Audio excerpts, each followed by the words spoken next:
स्वामी का जन्म कैसे और क्यों हुआ? क्या आपको पता है नरसिंह स्वामी और शरभ स्वामी के बीच युद्ध क्यों हुआ? आज के इस वीडियो में हम नरसिंह स्वामी की पूरी जीवन कथा विस्तार से जानेंगे। हर एक नरसिंह स्वामी भक्त से निवेदन है इस वीडियो को बिना मिस किए अंत तक जरूर देखें। वृंदावन में हर रोज यशोदा माता हमारे नन्हे श्री कृष्ण को सुलाने के लिए कोई न कोई कहानी सुनाया करती थी। ऐसे ही एक दिन कितनी भी कहानियां सुनाने के बाद भी कृष्ण बिल्कुल भी नहीं सोते। वो यशोदा माता को परेशान करते हुए जोर जोर से रोने लगते हैं। यशोदा माता सोचती हैं, अब तुम्हें और कौन सी कहानी सुनाऊं बेटा? कल नरसिंह स्वामी जयंती का पवित्र पर्व है। हम सबको सुबह जल्दी उठना है और अब तो आधी रात भी हो गई है, लेकिन तुम अभी तक सोए नहीं। तभी कृष्ण मुस्कुराते हुए कहते हैं, माँ मुझे कोई शेर की कहानी सुनाओ। शेर की कहानी? यशोदा माता सोचने लगती हैं और अचानक मुस्कुरा देती हैं। तुम्हें शेर की कहानी चाहिए ना? तो आज मैं तुम्हें साक्षात नरसिंह स्वामी की कहानी सुनाऊंगी। तुम इस कहानी को ध्यान से सुनना। ऐसा कहकर यशोदा माता कहानी सुनाना शुरू करती हैं। कृष्ण भी उत्साह और जिज्ञासा के साथ उस कहानी को ध्यान से सुनने लगते हैं। देव महर्षि कश्यप एक बहुत ही महान ब्राह्मण थे। दक्ष प्रजापति ने अपनी पहली जन्मी 13 पुत्रियों का विवाह कश्यप ऋषि से कराया। दक्ष ने उनका विवाह बहुत ही धूमधाम से संपन्न कराया। इस प्रकार देव महर्षि कश्यप अपनी 13 पत्नियों के साथ जंगल में अपने आश्रम में बहुत सुख पूर्वक जीवन बिताने लगे। कश्यप ने अपनी 12 पत्नियों के साथ संबंध बनाकर उन सभी को संतान सुख प्रदान किया। उनसे देवता, राक्षस, सर्प, गिद्ध, पृथ्वी पर जितने भी जीव हैं सभी उत्पन्न हुए। लेकिन कश्यप ने अपनी 13वीं पत्नी दिति के साथ संबंध नहीं बनाया। दिति की कामेच्छा बहुत प्रबल थी। कश्यप दिति की आंखों के सामने उसकी बहनों के साथ रहते थे, लेकिन दिति के साथ कभी संबंध नहीं बनाते थे क्योंकि उसकी कामेच्छा बहुत अधिक थी। उसकी कामना को नियंत्रण में रखने के लिए ही कश्यप ऐसा करते थे। कश्यप ऐसा क्यों कर रहे हैं ये समझते हुए भी दिति के अंदर इच्छा बहुत प्रबल हो रही थी, फिर भी वो अपने आप को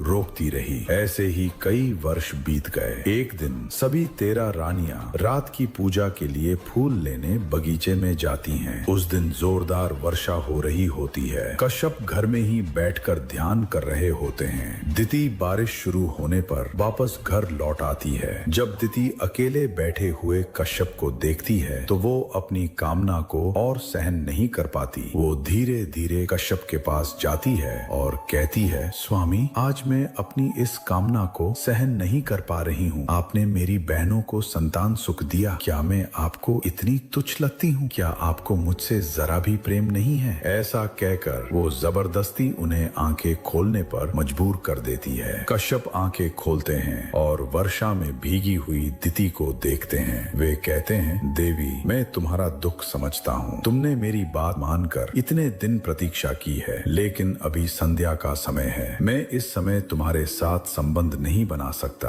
क्योंकि इस संध्या समय भगवान शिव अपने भूतगणों के साथ आकाश मार्ग में विचरण करते हैं। ऐसे समय जो भी संबंध बनाता है उसे राक्षसी स्वभाव वाली संतान प्राप्त होती है। देवी कृपया रात होने तक प्रतीक्षा करो, मैं तुम्हारी इच्छा अवश्य पूर्ण करूंगा। ऐसा कहकर वे वहां से उठकर जाने लगते हैं। तभी दिति काम वासना में उनके चरण पकड़ लेती है और कहती है, यदि मैं प्रतीक्षा कर सकती तो क्या इतने आग्रह के बाद भी आपसे विनती करती स्वामी? और वो उनके वस्त्र को पकड़कर रोक लेती है। कश्यप भी उसकी कामना को समझते हैं। बारिश में भीगी हुई उसे देखकर वे भी अंततः मान जाते हैं और उसी संध्या समय दिति के साथ संबंध बनाते हैं। अगली सुबह जैसे ही कश्यप उठते हैं उन्हें एहसास होता है कि उन्होंने कितना बड़ा अपराध कर दिया है। उन्हें पूरा भविष्य अपनी आंखों के सामने दिखाई देने लगता है। वे कहते हैं, ओह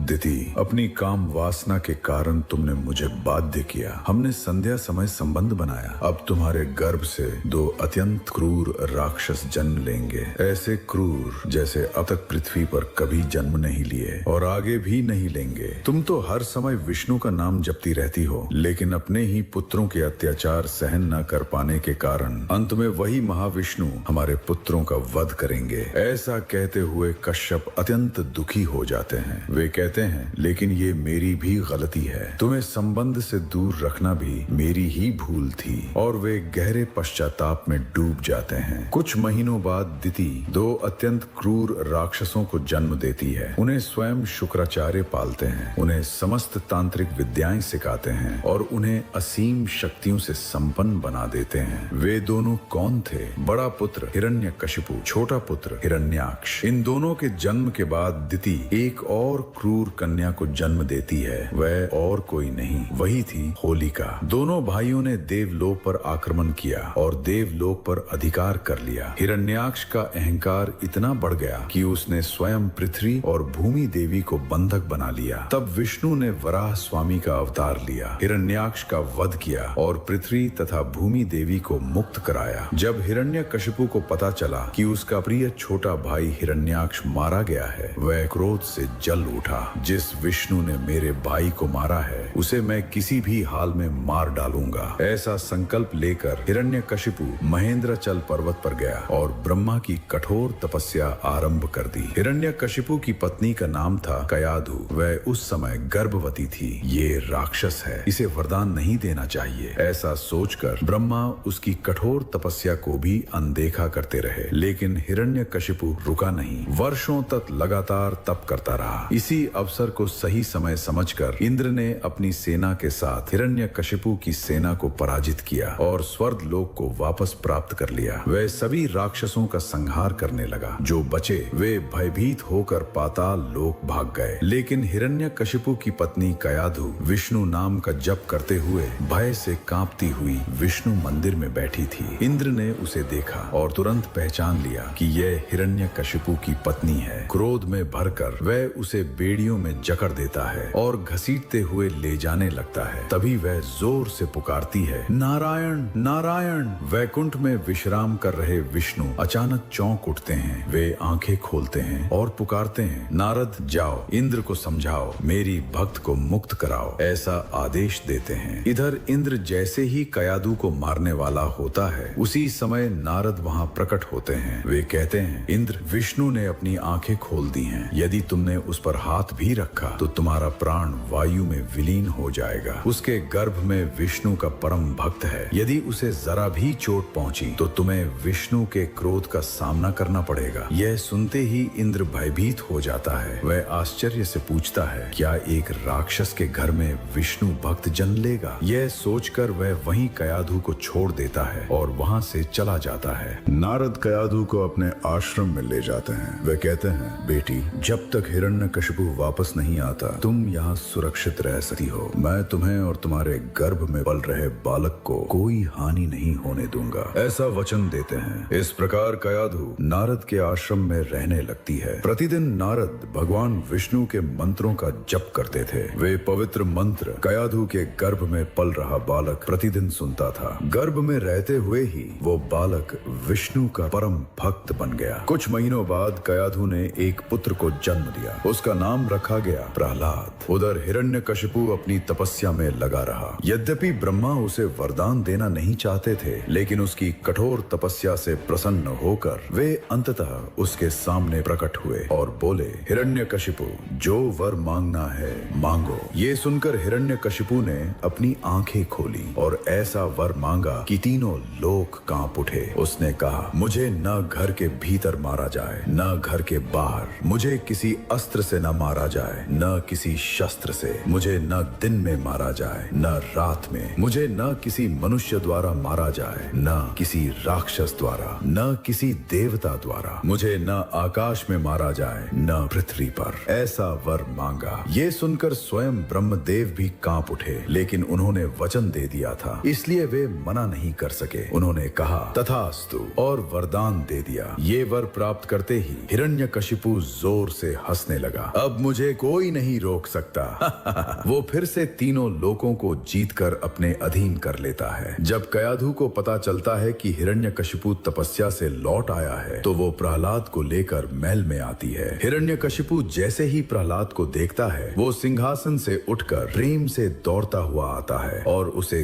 गोद में उठा लेता है। वो आदेश देता है, मेरे पुत्र को समस्त विद्याएं सिखाई जाएं। लेकिन प्रहलाद हर समय विष्णु का नाम जपता रहता था। जब हिरण्यकशिपु को ये पता चला तो उसने कहा, बेटा, हमारे शत्रु विष्णु की पूजा नहीं करनी चाहिए। मैं ही सबका भगवान भगवान हूँ, सबको मेरी पूजा करनी चाहिए। तुम्हारी बुद्धि किसी ने भ्रष्ट कर दी है। तुम्हारे गुरुओं ने तुम्हें क्या सिखाया है? प्रहलाद ने उत्तर दिया, पिताश्री, उन्होंने कहा कि विष्णु हमारे शत्रु हैं। उन्होंने कहा कि आप ही इस लोक के भगवान हैं। लेकिन पिताश्री, मैंने ये बात कभी नहीं मानी। मेरे अनुसार हमारे राज्य के सभी लोगों की बुद्धि भटकाई गई है। मुझे हर हाल में सबको समझाना है, उन्हें विष्णु की महिमा बतानी है। इस राज्य में सब बहुत बड़ी भूल कर रहे हैं। मुझे लगता है आप भी बहुत बड़ी भूल कर रहे हैं पिताश्री। मेरी बात मानकर एक बार ओम नमो भगवते वासुदेवाय नमः का स्मरण कीजिए, आपके सभी पाप नष्ट हो जाएंगे। ऐसा कहकर वो मुस्कुराते हुए नमस्कार करता है। ये सुनते ही हिरण्यकशिपु का क्रोध और भी बढ़ जाता है। वो गुस्से से चिल्लाता है, छेतु,